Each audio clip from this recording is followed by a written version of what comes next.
There's Joe and Gaff.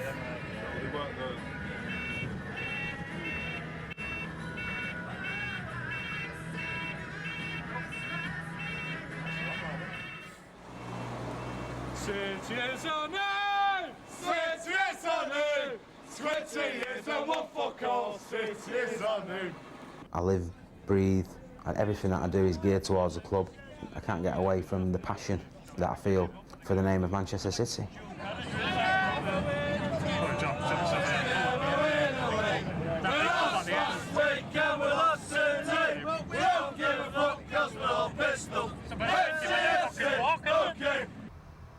It's kind of part of the whole British spirit, really, in a way. It's the kind of underdog phenomenon. It's the Dunkirk effect.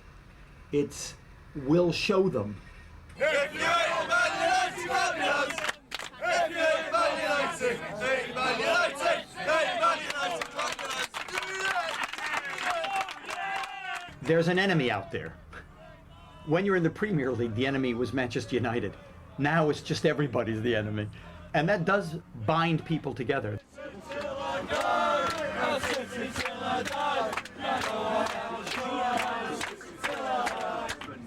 I've never seen Man City win anything. I've seen them appear at Wembley once, but I've not seen Manchester City achieve anything. I've had nothing to shout about at all in the whole of what we've had this 20-odd year nightmare.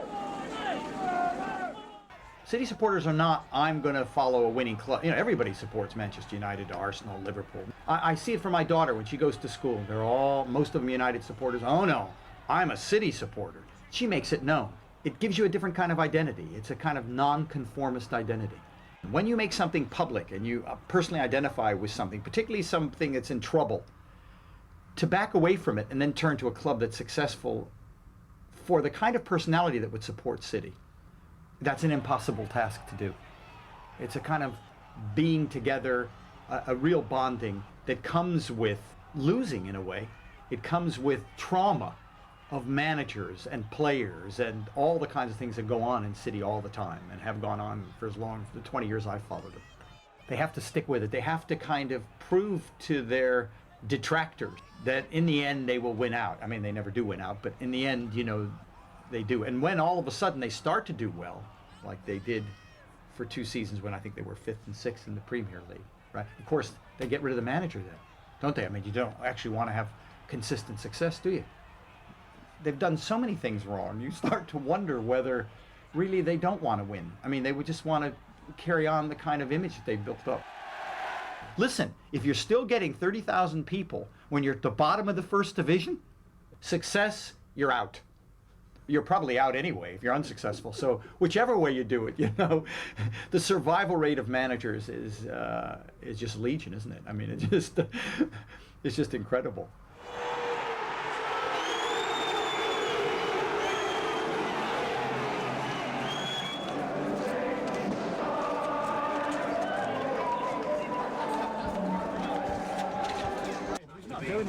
Oldham, how soon do we need to get the new manager, or should we confirm Phil Neal and say get on with it? Oh yeah, that's a great idea. Sort this out. Bearing in mind that I gave so much of my life towards watching the Blues, you know, it's like my girlfriend being unfaithful to me. You know, I feel that bad if we would get a bad result. I didn't go to the game on Saturday because I just come back from holiday, right?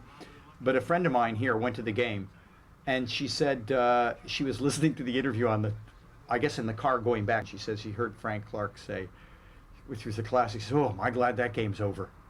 You know, 2-2 draw, boy, was I glad that game's over. You know, which is a classic thing, you know, like at home, it's devastating, you know, they're gonna destroy us, you know, we gotta get over these home games, you know, not like, hey, let's go out there and have a good old time, you know, boy, am I glad that one's over. And we got a point too.